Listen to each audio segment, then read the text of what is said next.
Bia kamal ka learn English and thok nath ka Nuer Tube. Gwas me bana right ka key present. Murai ke enter dukalar murai ke enter raja ke enter tukon ke pass ala pass gwas me tukon chen murai michewa murai kon ke michewa and melodian future amungon yam amungot niam mungo dor ngoda niam and then shale future mlat ke etaniala lo chikon shiran shira kon tama dong raji ka dor mungon niam kuilo gorono de la na ba lat ke bo to jen shale future ne present na men ke past ke future jen dana baro itin ke jen mishit kana me gor kono banten kono to ke present ke past ke future ka tong nat bane ka ngaj gwada me men gor kono bana ngaj long ado badan de rande to English kana tong nat der yang ai keje to kon ke English kana tong nat ke tong nore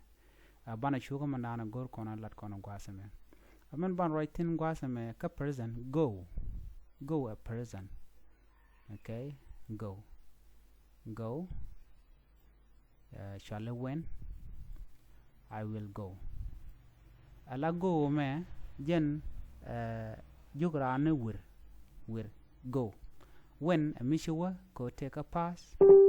future I will go jen lo mo got I will go de larno an bawa ta dan dong di gor yo tong na di lar an bawa di lar no mi go me chere ka wa go wir no dong di lara wir di wen de kono gore shewa keneti tiken ka daga ta dana cha goro gwatme ban je chu goro bu kono ngaje ma no wana ga melodian come came will come cha dagre ne ta come eber came cheben welcome ebeben katok nat beben mugor je beben I will come and beben chane gor no ki beben tam ko dir gujeno mungon nyam man jako a future na me a will came me a past tense okay a past tense and present tense shall come abdag dian mo bi ngach see michi donen chere kenen so chanen I will see bejanen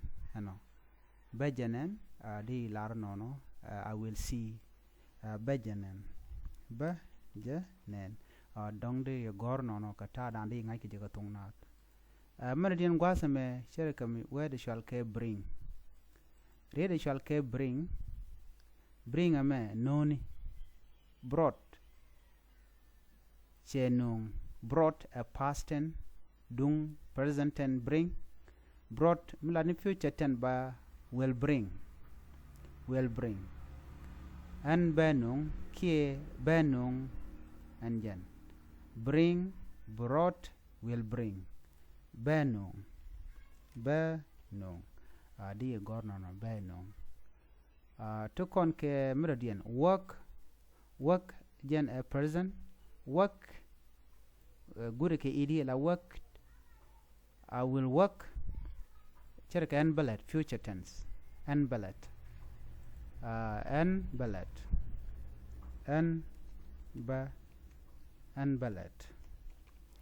di gorno no en ballet can be let yen bi alet la future tense ko to will te in a future tense to kon ke play shere ka ngar played changar will play bangar and bangar ki bangar la ko define ka singular pronoun kan plural pronoun ko singular pronoun te kan kadek I will play yo the I go I will play and bangar they will play ken bikangar ala mishi plural pronouns you use ko you a plural pronouns we they ka I kan dia chal ka plural pronouns mo kon ka singular pronouns ya batte ka it he ke she anama ke li ba chal singular pronouns man gor kon gwada me the present tense kana past ke future go when will go come came will come see saw will see bring brought will bring work worked will work play played will play de ju goro gwano de ta dan let ken ke je de ngai ko ken tin ka de ran de jalok